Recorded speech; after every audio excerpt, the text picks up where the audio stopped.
Hi everyone, Big Mike here. Now, in a couple weeks we're going to be doing a new RPG that we've never done before. Deathwatch, the Warhammer 40,000 RPG from Fantasy Flight Games.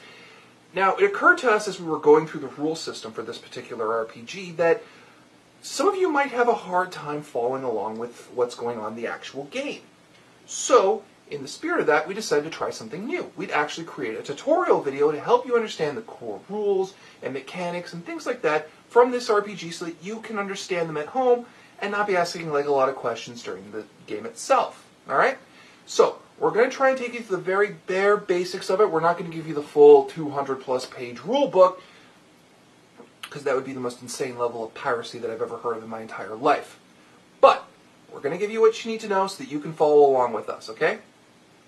Let's begin.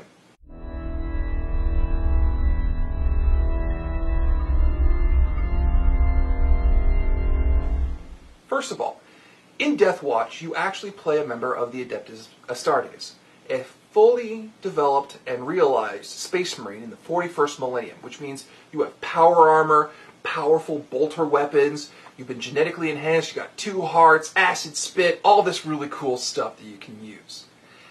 Now that means you are above and beyond any other human being in the 41st millennium. In fact, you are the strongest, the greatest of the Emperor's children.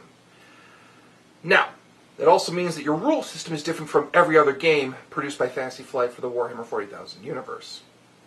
So there's good fun there. So, to begin, the first thing you have to know is that every dice roll, the majority of dice rolls to determine whether or not you do any or succeed at anything is determined by a 100% dice roll, which is, of course, 2d10s. One representing the 10's position, one representing the 1's position in the dice roll. Double zeros meaning, of course, 100.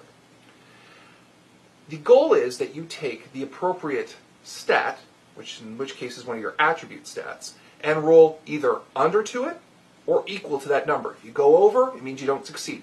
The lower you are, or the further you are away from that number, the more degrees of success you have and the better you have. Now, on top of that, certain characteristics have their 10 stat isolated within a box on the character sheet. That's because those are used as modifiers in certain roles for very specific skills, like the strength 10's digit is used to augment damage for weapon skill attacks, and things like that. But they're very individualistic, and we will apply them in the game as we need to. Now, in most cases, outside of combat, you'll have a corresponding skill, which is a really huge, complicated thing. Unlike most skills, however, where they add to your roll or take away from your roll, they just give you a flat bonus, depending on what level you're in. If you're completely untrained in a skill, it means you actually have that number. That attribute number is halved. If you're trained, it uses full. If you're more trained, you have 10%. And if you're fully and masterfully trained, you have 20%. Really simple. And again, as an Adeptus Astartes, some things are just automatically given to you right out the gate. Now, the second part, core part of the system, is combat.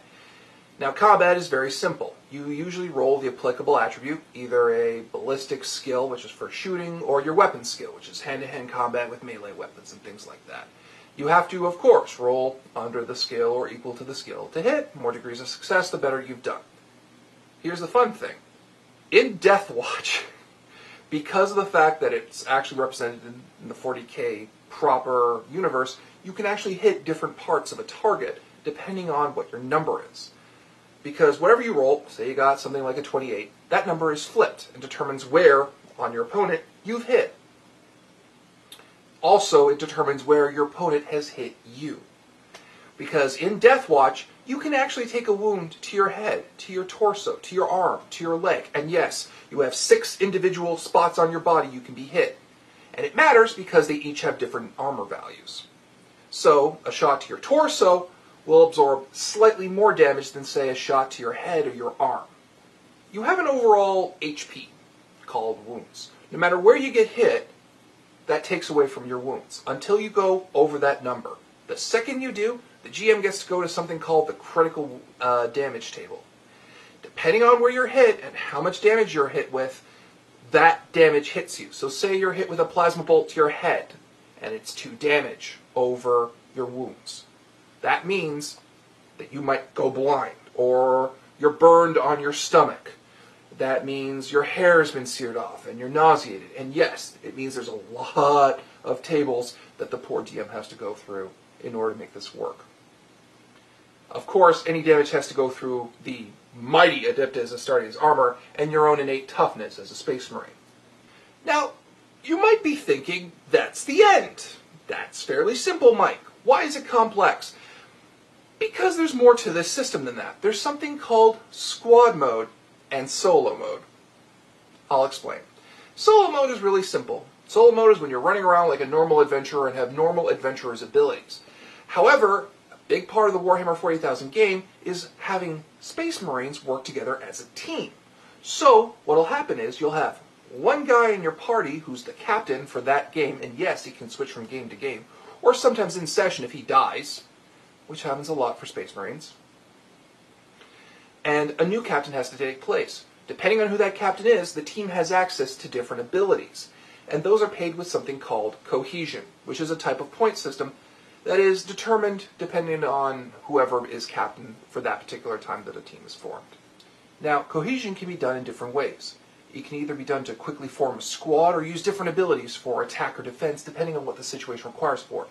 But for squad mode to work, your team has to be together in a certain radius based on the overall level of the team, which for our purposes at the very beginning is within 30 yards of each other. But wait, there's more.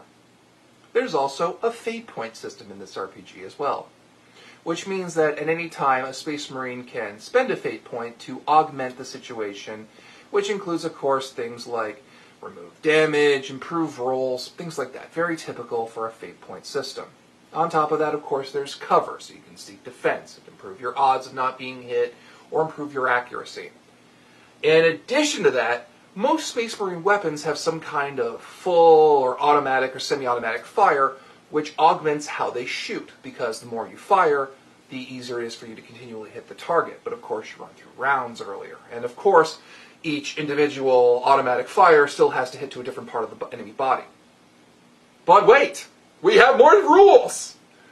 Because it is the Warhammer 40,000 universe, and again, it has to represent that RPG, you might not find yourself fighting individuals. You'll fight a horde of some kind, in which case you'll just start making rolls to hit the horde, and that'll slowly start plinking off different members as you go forward.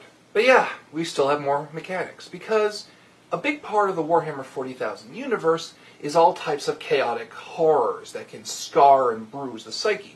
And again, while a Space Marine is trained to handle that to a certain extent, Space Marines can still see things that horrify and scar them to the depths of their soul. And of course, which means we have an insanity point system. And of course, the usual fail a willpower save, start collecting insanity points, and slowly start turning evil. Whereas in other systems, this would make you a gibbering mess. In Warhammer 40,000, makes you an unstoppable Terminator that worships a Chaos God. Because that's always good stuff. And that's pretty much it. There are a few more nuanced rules in terms of things like different actions you can take in combat, like running, dodging, and things like that. The fact that if you manage to score a 10 on a damage roll, you can actually roll to shoot again if you want. But it's a big system, and I do encourage you to check it out yourself. Go buy the RPG online. Try to pick it up in stores. Whatever you like, if you are curious about it. We will go on more about it during the stream itself, but this is basically the core of it, the essence of what you need to know so that you can understand what we're doing in the game. I hope you found it helpful. And if you like, we'll keep doing these tutorial videos. I'm Big Mike. I'll see you later.